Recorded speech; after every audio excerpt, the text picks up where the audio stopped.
Good afternoon. I'm Jody Lemax, National Program Director of Mended Little Hearts, and I want to welcome you to Mended Little Hearts webinar on the economic burden of congenital heart disease treatment on families. We're sure you're going to find this information very useful. This webinar is going to be 1 hour long. At the end of about 30 to 45 minutes, we're going to open this up for questions. There's a hand-raising feature on GoToWebinar that you can see. Usually it's on the right-hand side of your screen. And you can show us you have a question. If you have a question, I will unmute you and call your name, and then you can go ahead and ask your question. You can also type your question into the question box and I'll read it. So if you don't want to use the hand-raising feature, that's totally fine. If you're listening on your computer, please make sure your speakers are turned up so you can hear. You can also listen in on the telephone number that was part of your registration email, and it also has a technical support number on that if you're having any problems with the GoToWebinar service. We're recording this webinar today, and we will provide it to all of you on the Mended Little Hearts website. It'll be shared. It usually takes us a few days to get it uploaded and on the website, but we will get that up for you. We are so lucky today to have a wonderful speaker, Jean Connor, Director of Nursing Research for Cardiovascular and Critical Care Services at Children's Hospital of Boston. I first started talking to Jean about this topic at ACC Scientific Sessions in DC this March, and I just found her study on the economic burden on families fascinating, and I thought it would be very worth sharing with other Mended Little Hearts members and families. And Mended Little Hearts was able to take some of the information from Jean's study and put helpful tips into our educational materials about economic considerations and actions families can take that can reduce some of their expenses while their child is in the hospital. Economic considerations continue throughout a child's life, as caring for a child who is medically complex requires a clear picture of the financial impact, which is what Jean will give us today. This webinar will review research conducted by Jean Connor on the meaning of cost for families of children with CHD. And now here is Jean. Well, thank you, Jody, for that wonderful introduction and background as to what we're going to be speaking about over this next hour. So again, thank you to you and Mended Little Hearts for giving us the opportunity to share this work with you. And I think to start, I first need to just disclose that I have no conflicts. And really in thinking about what was the best way to present to this audience, to families, is a little bit unique for me. I'm usually presenting this work to other clinicians. So having the opportunity to feedback to families, work that was done with families is actually quite exciting. But I thought what I would do is just give you a sense of what we're going to walk through in this next hour, with me giving you a little bit of a background, which I'm sure many of you will feel that I'm talking about you in many ways. I'll talk about how we actually carried out this research project, the results that we found in asking the questions that we asked, and just summarize, and again would welcome at the end of the presentation a real dialogue with all of you that are listening to just, either share or tell us other experiences you've had in this area. So to start with some background, I think I probably wanted to talk a little bit about myself. So just so you know about me, as Jody mentioned, I am a researcher here at Boston Children's Hospital, but probably for about 20 years prior, I was a full-time clinician working in the state of New York.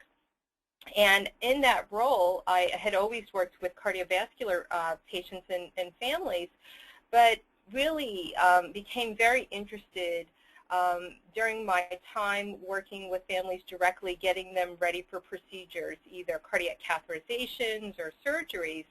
And part of getting families ready, I worked as a nurse practitioner. I would go through the whole process of doing the whole physical assessment on the child. I would walk parents through the consent process, obtaining their consent for the procedure to be done. And it was striking to me that, as many of you know, that if your child's had a cardiac catheterization or surgery, that in that consenting process that you actually hear some pretty scary things, right, that possibly your child might have a stroke or might need to have further surgery or possibly even might die. And so to me, after having that kind of a conversation with the family, I would always after say, you know, are there any other questions I could answer for you?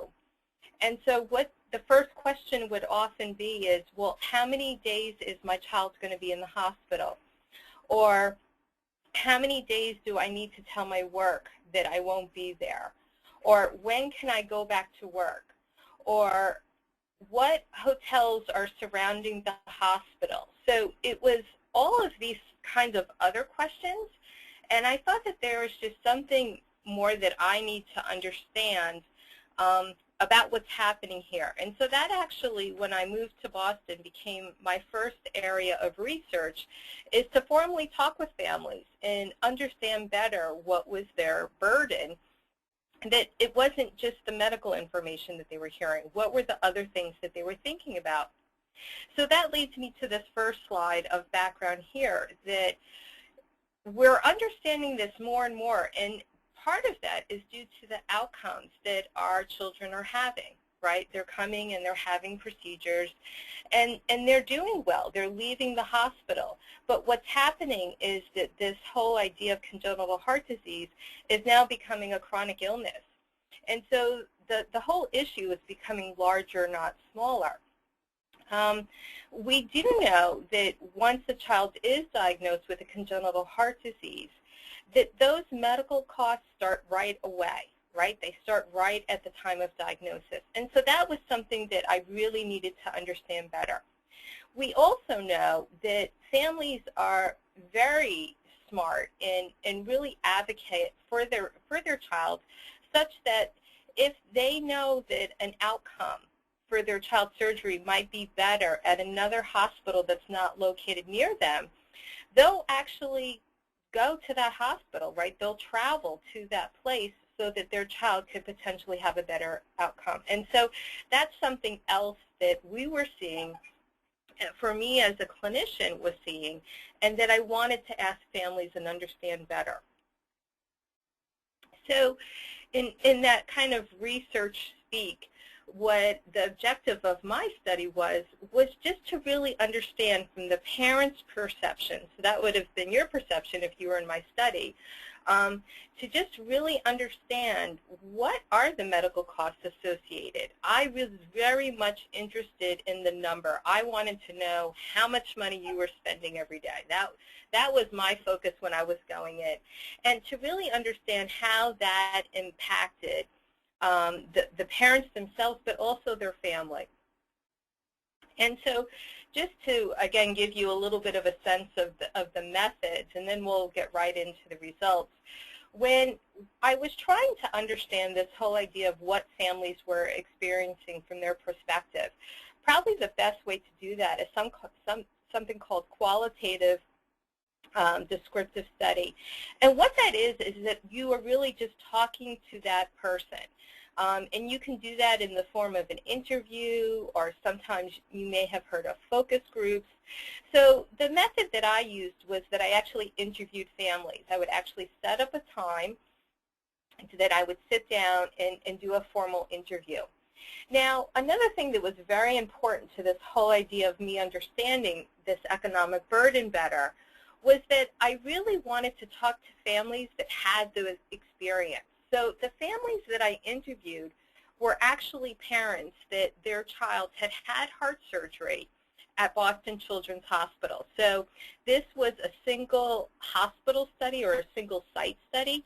I didn't interview parents from other hospitals, so I can only speak to the findings that happened right here in Boston. Now, one of the things that I think we all know, if you have a child or if you're a clinician, is that congenital heart disease takes on many different forms, right? There's just not one type of congenital heart disease. So that was important for me, that I wanted to try to talk to families that had children that had different types of heart disease. So one way to think about it may be simple heart disease, if there is such a thing, right, in this day and age, to very complex heart disease. So that was important to me, too, is to not only just talk to families as they were coming through the door, but to really try to target that I would get the range of different types of heart disease. The other thing that was important to me when I was trying to understand this whole financial component is that I wondered if the family socioeconomic status, right? So, thinking about, where they were in that scale, did that influence this burden that families felt? And so there's an actual survey or tool instrument that it asks 4 different things. It asks the level of the parent's education, what was their occupation if they were working, their gender and marital status. So between that, I was just talking to families at Boston Children's Hospital, that I was trying to get a different range of congenital heart disease, and that I also wanted a different range of socioeconomic status. And so those were the things that were guiding me when I was seeking families to speak with. Now, what happened was that this of course being research, had to be approved by our hospital's internal review board, the ethical review board. So once the study was approved for me to speak with families in a research way, I was able to consent families. And so if a family consented, and it was interesting, I remember our internal review board being very concerned that I was going to be asking families about their money. They didn't like this idea. And I said, well, what do you think is going to happen? And they said, well, they might get very upset that you've asked them this question. And so I said, well, clearly that could be a risk. And I said, and so I had to, it was interesting, I actually had to put all of these things in place in case I upset somebody because I asked them, A, if they wanted to be in my study, and then if they agreed and if they got upset about the money. But what was interesting is that once families on our cardiac floor found out that I was doing the study, I actually had families following me down the hallway saying that, you're the lady that's asking about money. We want to talk to you. And so I actually had more than enough families. I actually had to stop the enrollment because I just had more than enough information, and families were still asking. So, but what would happen if a family said that they would participate is that they actually sat down with me for about 45 minutes to an hour. What was interesting, and I'm dating myself a little bit, but at the time I recorded each, and it was on a tape. It wasn't digital. So what was happening is I only had so much tape, and I was actually running out of tape. So if I did the study now, that wouldn't be a problem. But at the time I would tell the families, like, I only have enough tape for an hour. But actually families wanted to talk longer than that.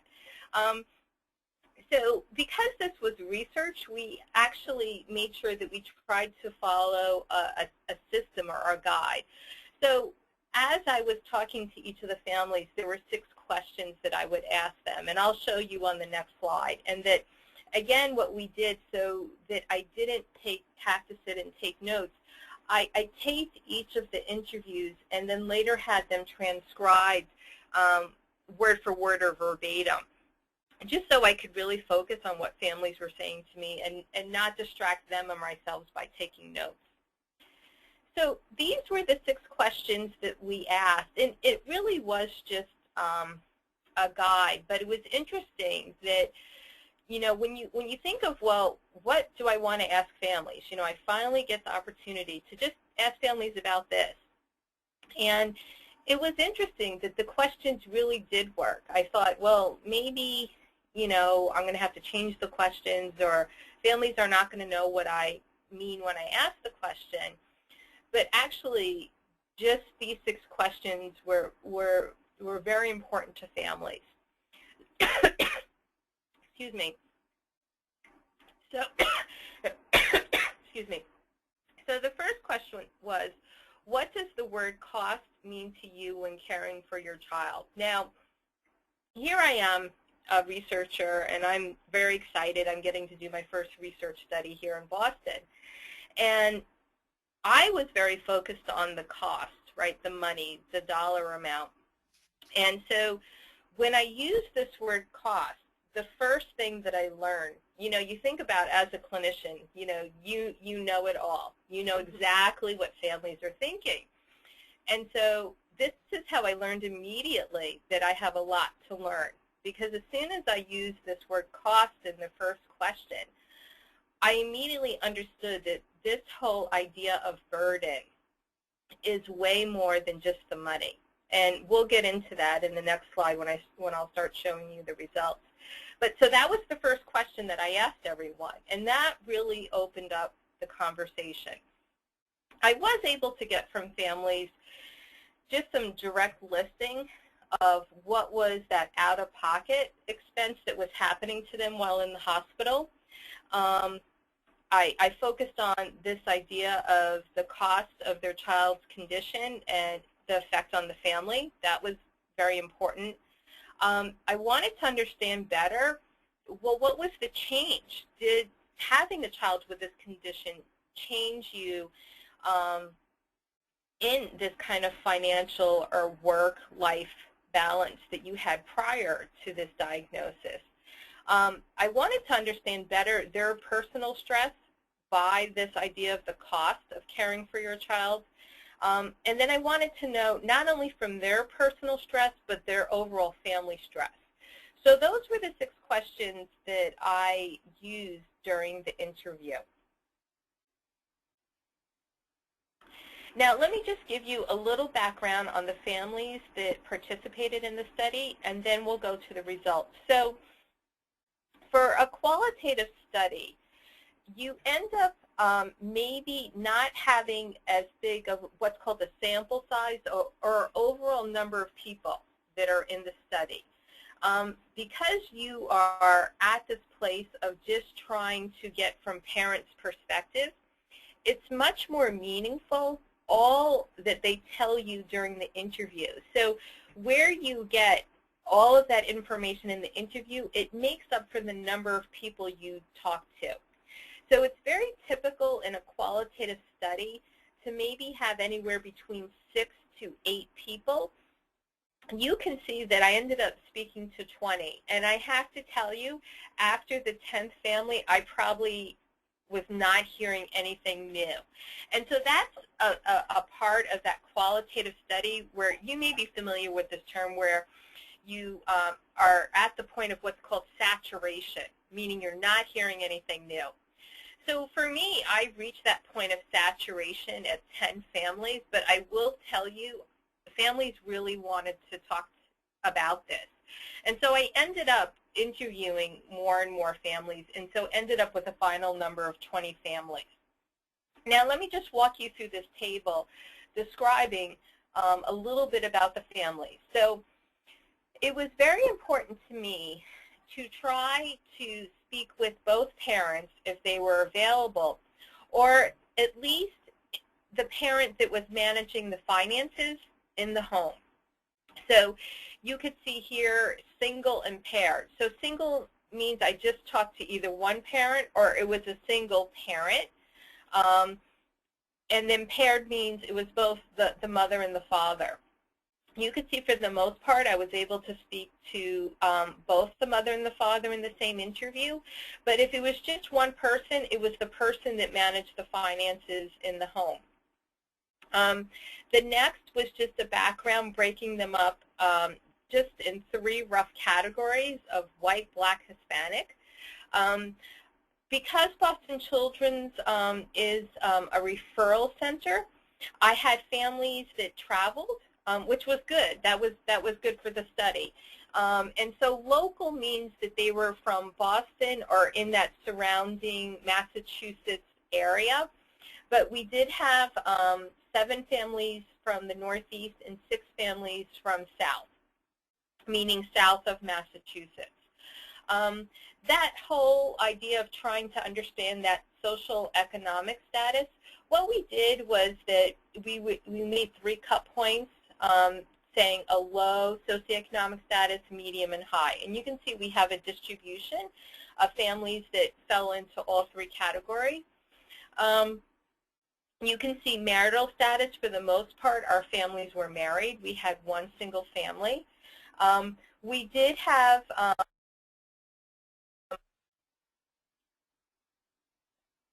not sure what that means. Okay. And then we had also some descriptors of the child. You can see for the most part our children, the patients of the parents, that they were less than 1 year of age. And then remember when we talked about the different categories of how complex the disease was? It goes on a scale of 1 to 6, and you can see for the most part we have patients that were in each of those categories except the 5, which is very rare, that category. And the mean length of stay for our families were between 10 days, so a minimum of 6 days and a maximum of 17 days. And you can see that even that may be different from the experience you had, but 10 days was the mean number of days that our families were in the hospital. Okay, so let's get to the results. So what happened was that when we started to analyze this data, right, so we had 20 interviews that came back to us, and they were pretty lengthy. The average transcript was about 20 pages long. And so we had to work through all that. How do we summarize that? And so it became pretty clear right away that what was happening is that there were these 2 major categories that emerged. One we titled lifestyle changes, and I'll explain what that is. And the other part was uncertainty. So this whole idea that there were 2 major things that came right out of those 20 interviews.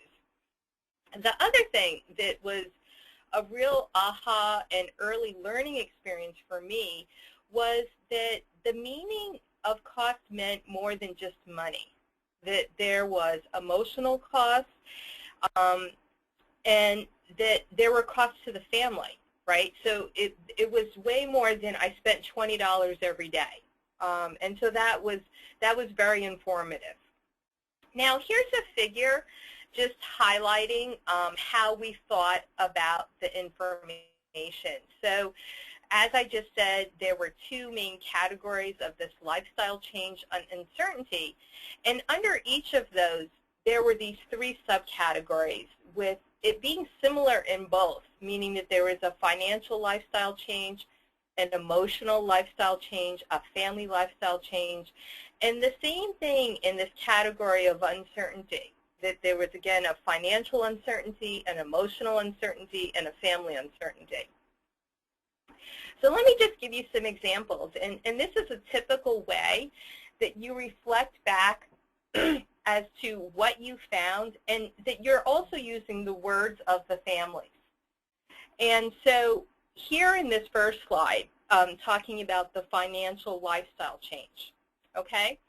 So what parents described to me is that the lifestyle change was important, and that it came in multiple ways. There were multiple adjustments to their current lifestyle. The thing that was also very important is that many parents indicated the financial impact immediately from that time of diagnosis. And here's an example from one father. It was a couple that I was speaking with, and he said, you know, he was kind of setting the stage that he was going with his wife. It's their first child. They're very excited. They're going for their ultrasound. And they had planned in that day that they were going to go for the appointment, and then they were going to go shopping. So this was his words. Just the day before, we were shopping for a large screen TV. Not only did we not buy the TV, but I started working a part-time job in addition to my full-time job. So for him, it immediately became, I'm not going to buy that TV now that my child has this diagnosis, my unborn child. So this was another important thing, is that this was an ultrasound. So the baby hadn't even been born yet, right? So this was a prenatal diagnosis. And so it was a real example to me that as soon as families got that diagnosis, especially the person that managed the finances, immediately started thinking about this financial impact.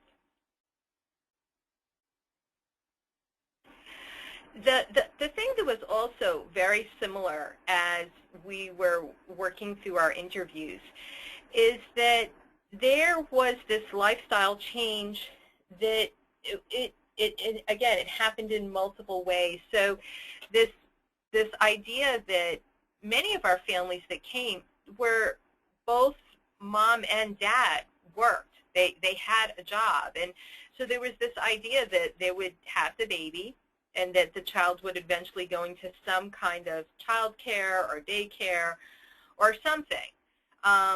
But what had happened was that once the baby was born, or the diagnosis, whenever that diagnosis was made, is that the child care centers wouldn't take care. They were worried about having a child with a heart problem. There was also this worry that if I put my child in daycare, he'll be more likely to get sick, and I don't want that to happen. So many of the moms really had an impact on their previous job. And so here's a quote from one mom. She was actually a nurse. And so here's what she said: "I could not go back to work because he could not go to daycare. I applied for a visiting nurse 3 times a week and was turned down because they said that he requires too much care. So I could not go back to work even part-time to hold the job, so they had to let me go." And this was hard for the jobs that people had. It was so much so that when this diagnosis was made, that often the employment, the place of employment of the mother and father would kind of rally around them. And as you know, congenital heart disease is not a very, like, you have it and then you're fixed. It's, you know, there are things that requires changes in your life. And so what happened was that many lost their job, you know, even trying to return to work. They had to go and do something different to fit this new lifestyle that they were having with a child with a heart defect. It was very uncertain, this financial part, and that there was this unpredictability, this uncertainty about what money they needed to have. So, you know, here's one just quote. I thought that this was a very appropriate way that, as to maybe you experienced it. So this was a mom that was talking to me. The mom and dad were talking to me, but the mom said this, and they were in the hospital, and their length of hospital stay was actually prolonged. When they they came from another state, so they had to come and basically, you know, now they're in Boston, so they're in another state. And, you know, it was this idea, well, your child, you know, might be in the hospital for, you know, let's say 14 days. And so it ended up for them that all things were going well, that they needed to stay a few more days. So there was uncertainty around that. And so here's what the mom, how she described it. She says, "It's like when you go on vacation. You know how many days you will be away and how much money you can spend each day. You can budget. But there's no sense on how much you can spend when you have a child with a heart problem." And for her, you know, she went on to further say, and I didn't include that to the quote, but I'll just tell you, she says, you know, one day, she says, you know, we go out to dinner and we're having a steak dinner, and she says, and the next day we're having like potato chips. And she says, you know, it's that kind of uncertainty that you just don't know how much money you need to have. I was able to hear from families repeatedly that there were just so many multiple out-of-pocket costs that were happening during their child's hospitalization. Food and lodging were the biggies. I think that this, and again, I'm dating myself a little bit, this was during a time when our hospital did not have a standard sleeping space for parents at the bedside. That has since changed. So for families at this time, there was one parent that was sleeping at the bedside, and the other parent was not and had to find a place to sleep. And so sometime it was, sleeping at the local, hotel. The other thing that was a biggie were just parking. So, if your child has had care in one of the major cities in the United States, parking could be quite costly. Gas, if you're traveling back and forth, phone charges, prescriptions. Many families were talking to me about that their child was discharged with a certain type of formula, and this was not covered by their insurance. And they didn't even really get up to the part of, yes, they have insurance, but what were they going to be accountable for? And so that comes up in another slide. But in this very kind of acute time, the child's having surgery, they didn't have any understanding as to what they were going to have to cover as far as the hospitalization. And that when the other thing that kept happening, families were telling me, is that, the bills keep coming. So we're here in the hospital, right? And guess what? Every day bills are delivered to our home. And we're not there to get them because we're in the hospital with our child. But you know what? The mortgage is still due, right? The electric is still due. The gas is still due. So here's a quote from a dad, I remember, that was telling me this, that the bills just keep coming, and the mortgage company doesn't care that you're in the hospital for 2 weeks with your child. Even though you feel your life is put on hold, the arrival of monthly bills makes you realize life keeps on happening. And so this was something that all families were telling me, this whole idea of you are almost in this suspended space while your child's in the hospital, but everything else just keeps happening, and bills was one of those things. And I have to say, this was very stressful for the parents and the family that managed the finances. So not only were they very worried about their child, they were very focused on, well, okay, what date is that bill due? And they lost all sense of time. So this was actually a very stressful part of being in the hospital. The whole emotional, and I'm sure many of you have had experiences around this. So this lifestyle change and this emotional lifestyle change. And so when I use that word cost, of saying, well, what does cost mean to you? I have to tell you, time and time again, families brought this up as the first thing, the emotional cost. And this was substantial, and that this was a long-lasting. This wasn't just it happened at the time of diagnosis. This is something that's always there. And here's what one father said to me, that he described the cost of his son's condition as mental and emotional, time, effort, energy, and anguish. And this was true for families whose child required multiple surgeries. So for families that are listening that their child has had more than one surgery, for some different diagnoses, this is a very typical way that your child is managed, right? There's more than one surgery that's needed. And so a quote from one mom whose child required stage palliative surgeries described the stress as a lot more because I'm being sent home with a child that hasn't been fixed. Okay, and so that was something that was repeated by a number of families that had a child that required just more than one surgery, right? Think about just having the one surgery, but to have repeated surgery. This was a real lifestyle change, just what happens with your emotions.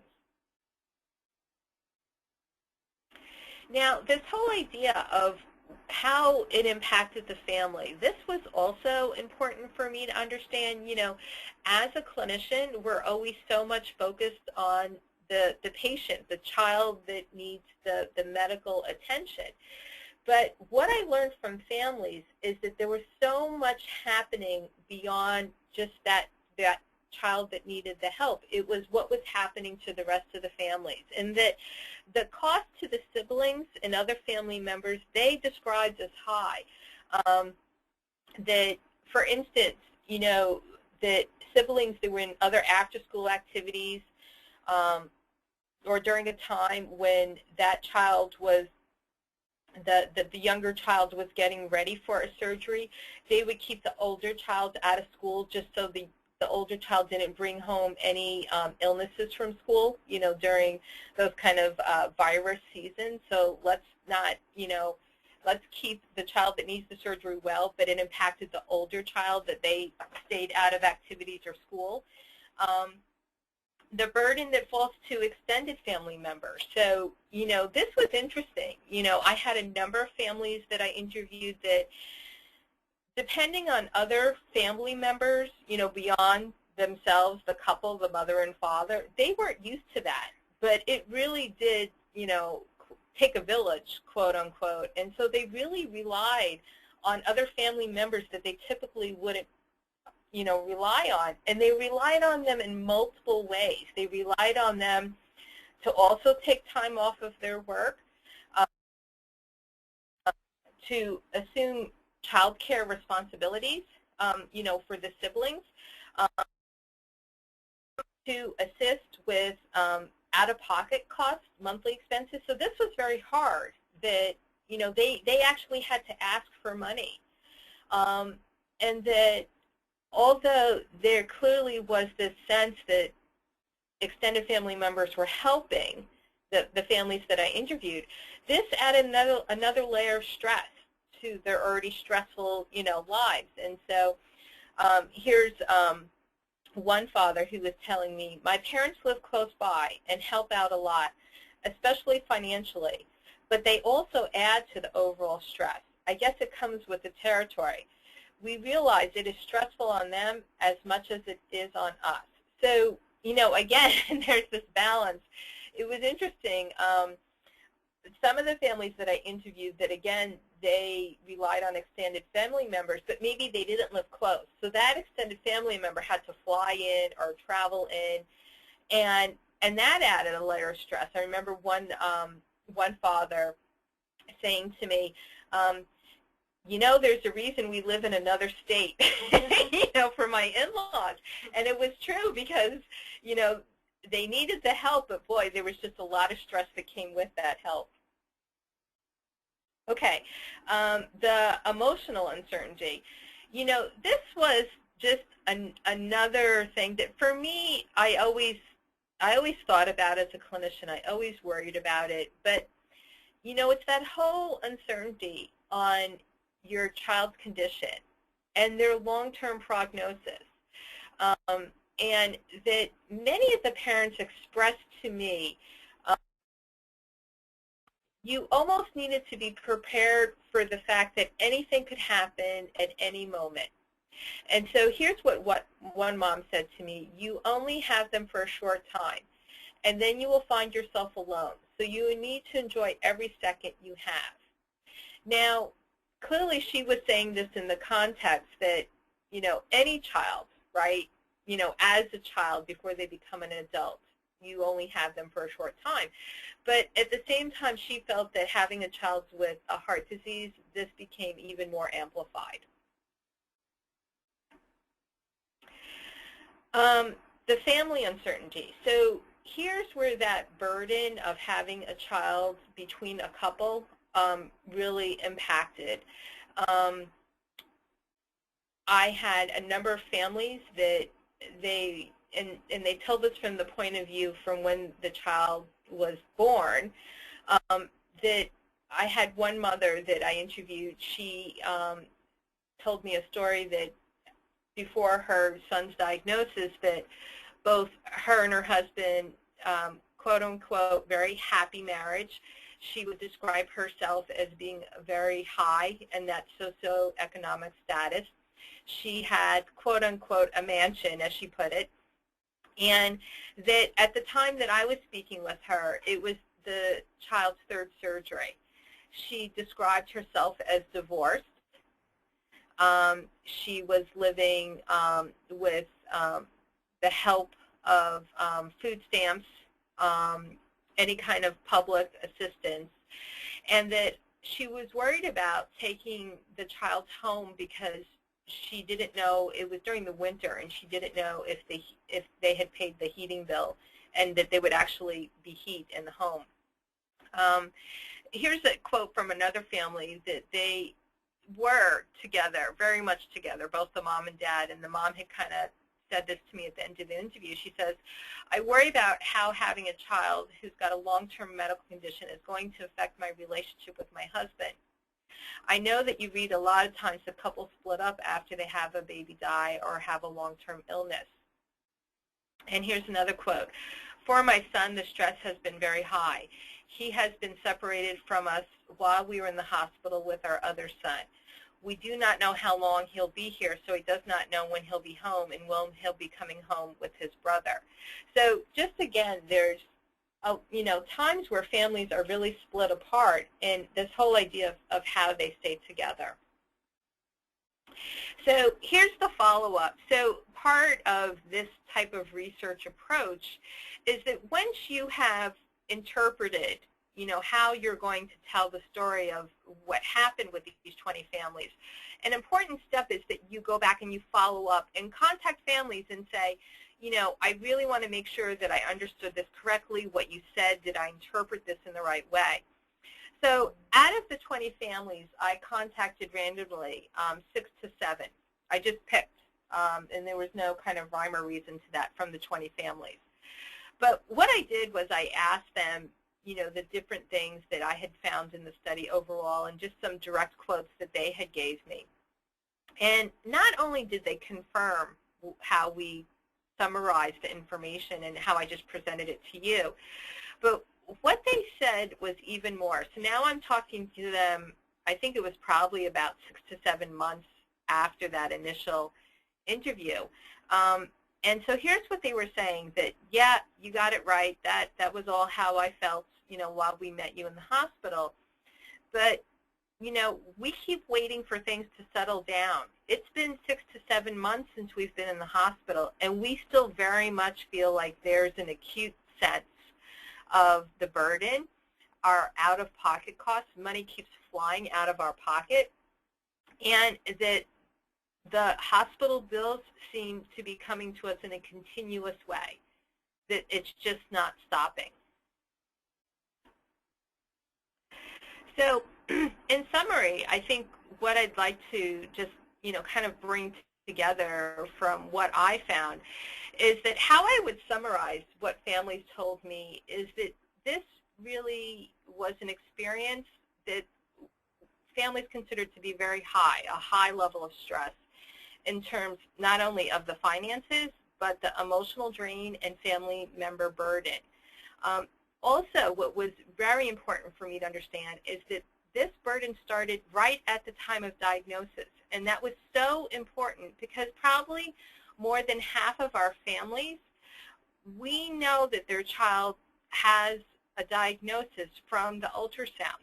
So about half of our families are already feeling this burden even before the child is born.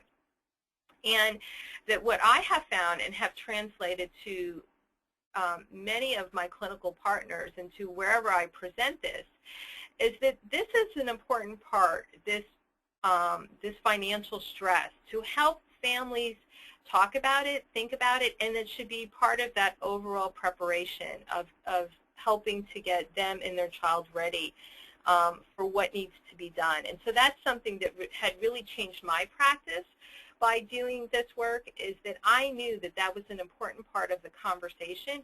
It wasn't just important for me to tell them that their child could have a stroke or need for further surgery or even possibly die.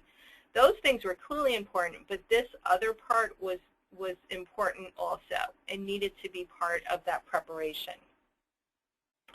So I think with that, I'll say thank you and turn it over to Jody and all of you that would like to ask questions or provide more comments about what you've heard. So thank you. Thank you so much, Jean. That was just, I know I've heard all of it before, but I kept thinking, yeah, that's true, that's true. So, I mean, it was just, thank you so much for presenting this great information. We do have a couple questions already up there, and I can read them, and people can raise their hands too, and I'll call their name as well. Either way, if you want to use the hand raising feature or type it in. Jeremy was wondering when the study was conducted. And were any of the families interviewed families that had an adolescent child or older child? Mm-hmm. Okay, thank you. So this was a study that I did in 2004, and so it's about 10 years old now. So and then it was published in the Journal of Pediatric Heart Disease, and let's see, what year was it published? 2010. So by the time that we finished, so we started the study, actually we started the study in 2005, that's what it was. So we started the study in 2005. The study was conducted over probably about 9 months, I think, and then as we analyzed the data and by the time it was submitted for publication and accepted in print, this journal that I had it published in the Journal of Pediatric Healthcare was a place that I definitely wanted the information for clinicians. But we actually started the study in 2005. And what was the second question? I'm sorry? And whether any of the families had an adolescent child or an older child. Yeah. So actually, I think only 1 or 2 families had an adolescent or older child. So clearly, the audience is bringing up a good point.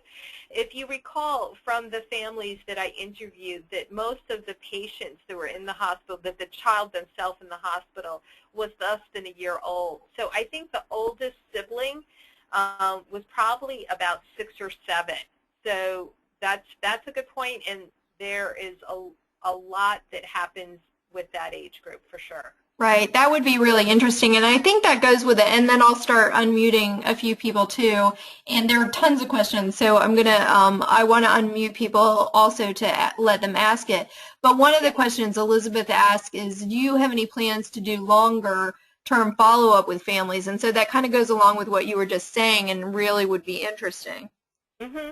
Yeah, so, thank you, Elizabeth, for that question. I think that this first study really, for me, confirmed that this is something that needs to be further understood. So this, kind of just experience with 20 families.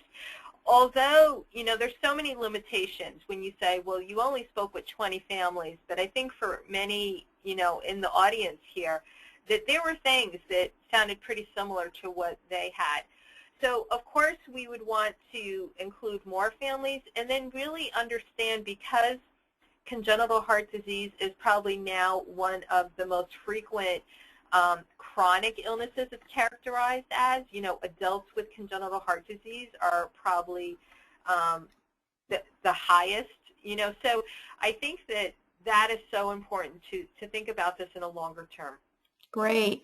Now, Alma, I'm going to unmute you if you want to ask your question. Alma, you're unmuted.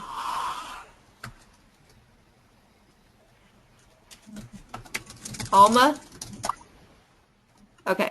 Maybe we're going to remute Alma, and if she has a question, I'll unmute her again. Okay. Elizabeth has another question, so I'm going to go ahead and let her ask it, and then I'll read a few more, too. Elizabeth Gardner, I'm going to unmute you now. Hi, Elizabeth. I wonder if people can't hear me unmuting them. Elizabeth? All right, let me read a couple more, and then I'll try to unmute more people and see if that works. For some reason, it's not working as well as I'd hoped. We have one, this is a good one, and Madeline asked, are there any recommendations to minimize the burden? So the recommendations that I share with families and that have kind of as guidelines for other clinicians is that I think, thinking about finances sooner than later is a good thing. And really looking at, there are guidelines that say, just in general, how do you prepare for bad things happening? right, if you looked at those kind of recommendations. And so, I can recall this whole idea of when the economy took a real downturn and people were losing their jobs left and right. One of the recommendations was, have that prepare for a rainy day and have a certain amount in your checking or savings account. I think one of the things that has become almost a standard now in many hospitals is financial advisors. And so one of the things that you can ask right away, people, it was interesting that although we had at the time the kind of the standard social worker, people really felt that, oh no, I don't need to talk to a social worker. That doesn't sound right for me. But really, who was the hardest hit out of this whole group of 20 families? It was that kind of middle class, upper middle class. So they made enough money that they couldn't qualify for some of the other things that would be available to lower socioeconomic families, but yet they didn't make enough money to just, we can just coast through this. And so something that I think is very helpful is that families know what resources are available to them. So things like a financial advisor, that can just speak to right away what's going to happen here. And to use that advocate to help you with your insurance. How much money am I going to, have to spend as far as what am I responsible for, in my insurance policy. So having that kind of conversation sooner than later is very helpful. And you can ask your clinician for a recommendation for that. Yeah. And I think that is important because, like, even sometimes when you check out what you think you're going to owe, and there are more things to take into consideration. So really talking to your insurance providers and having a conversation around it, while it seems scary, and a lot of families, Jean, I don't know if you want to speak to this. And first of all, I want to tell you, Michelle says that she's from Wisconsin and she's a nurse practitioner and a sister of a brother with CHD who is 46 years old and awaiting heart transplant in Rochester, Minnesota. She said this is well done and spot on in all aspects. So that's great. Thank you for that comment, Michelle. But I think that learning more about what to be prepared for is really important. And a lot of families say, well, I don't need to ask questions because it doesn't matter what it costs. It's the life of my child and I'm going to pay it anyway. So how would you address that? Well, I would say, yes, it is the life of your child, and your child's going to live for many years. So you have to be prepared for that. And I think having that immediate short-term plan, that kind of, you can, and many families said to me, like, we can do whatever we need to do for the next 2 weeks. But where it really started taking on a whole new life is past that 2-week point, or literally 24 hours past what the healthcare team estimated as to the time that they were going to be in the hospital. So if the surgeon said, well, I expect Johnny to be in the hospital for 14 days, they were prepared. They could hold it together for that long. But it was interesting that the families that I met, they were past that 14 days, right? They were becoming completely unglued because they had only prepared for 14 days. So I think, this whole idea is that you're going to do whatever you're going to do for your child of your life. Well, of course you are. You're the parent. Of course you're going to do that. But along the lines of that, doing whatever you need to do is also having a certain stability so that you actually can be a good parent, right? What worries, what uncertainties can you take away? And for many of the families that I talked about, they were just kind of in it. There was no plan. Right. Yeah, and I think that happens a lot, and you just don't know what to expect until you're in the situation. Tara asked, did you interview any families whose child has tetralogy of Fallot? Yeah, so that was so the most common diagnosis of that group was tetralogy of Fallot, hypoplastic left heart, and Down's AV canal or atrioventricular canal. So those were the three most common diagnoses. Okay. Then we have a long question. Stacy asks, why is more information on the Medicaid waiver not given to parents at diagnosis? This waiver covers these children based on medical diagnosis, not parental income. It works as a primary insurance, and the parents' insurance becomes secondary. Most everything becomes covered after that. We drained our savings, sold our home, and borrowed money in the first 2 years after our daughter's birth. Why do medical professionals not provide this information? We could have saved thousands of dollars. So just like families need to be informed, clinicians need to be informed. You know, when you bring your child to the hospital, a clinician is an expert in the medical care, but they are not an expert in the financial care. And so that was the big aha for me. You know, I could answer a family's question in every kind of clinical speak possible. You know, I could give you the percent of odds of this, and this, and this, and this. But I could not tell that parent what they needed to know about all of that financial safety, right, that's part of this story. And so I think that clinicians are now becoming more educated, but I don't think that a parent should assume that clinicians are educated or fully versed. Now, let's also recall that this is becoming more and more of the story, right? You know, everybody on the phone has heard something about Obamacare. Now, we don't know exactly what it is, right? We're all still pretty confused, you know, even the clinician group. But we know that there's an active conversation. And one of the most important things that came out of Obamacare is that now that there is coverage for our children with chronic illnesses, congenital illnesses, that never was before. The Medicaid that Stacy was speaking about usually occurred under this idea of emergency Medicaid. And so if you came in the door with insurance, I think your child had to be in the hospital at least 21 days to meet criteria for Medicaid. Now that's changed, but I will tell you that don't assume that people are fully informed that work in a hospital. You really need to speak to that financial person. Okay. They need to be the medical team, you know? Yeah, and I do think you're right, and that's one of the things that we try to do at Mended Little Hearts and other organizations is just try to create more awareness so people know what resources to give families access to. And it's surprising how many families get in the hospital and they don't know about, like, parent parking is discounted and things like that in some places. Right. And they have no idea, so they spend all this money and then they find out maybe later that they could have saved it. We have another question that did the age of the parents have an impact on stress level? So that was interesting.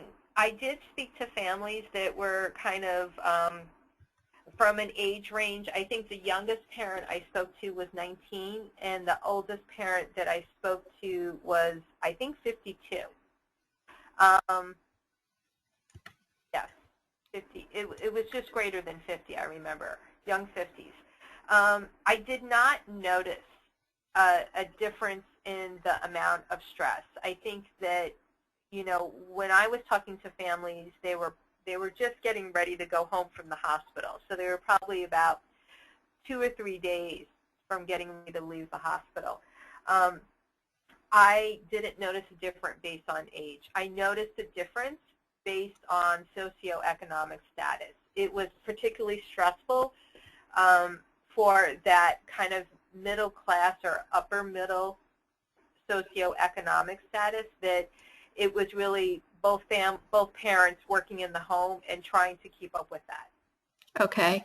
There are 2 more hands raised, and then I see a bunch of questions in chat, and when I'm going to invite Jean, if it's okay with you, can I email the people who are still having questions, because we're at the end of the hour, Sure. with your answers? Okay, Sure. Great. And you guys can email me. It's Jodi, Jodi, .Lemacks, Lemacks, at mendedlittlehearts.org. And Lori, I'm going to unmute you. Lori Stevenson, you're unmuted.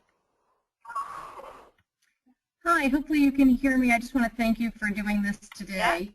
Yeah, no, thank you, Laura. I hear you great.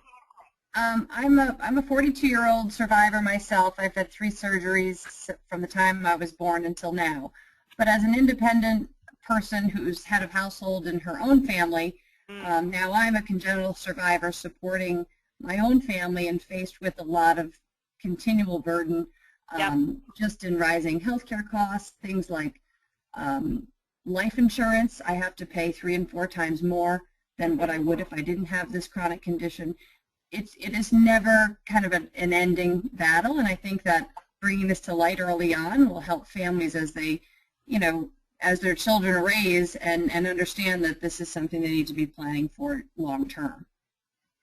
So actually, and thank you so much for making this comment. I actually just finished another study talking to adults with congenital heart disease, and anywhere between, I think they were 32 to 65, I think I spoke with. And it's true that it never ends. And I think you're telling us that story, that the financial burden, maybe there is a shifting from the parents, but that shift goes right to the child that becomes the adult.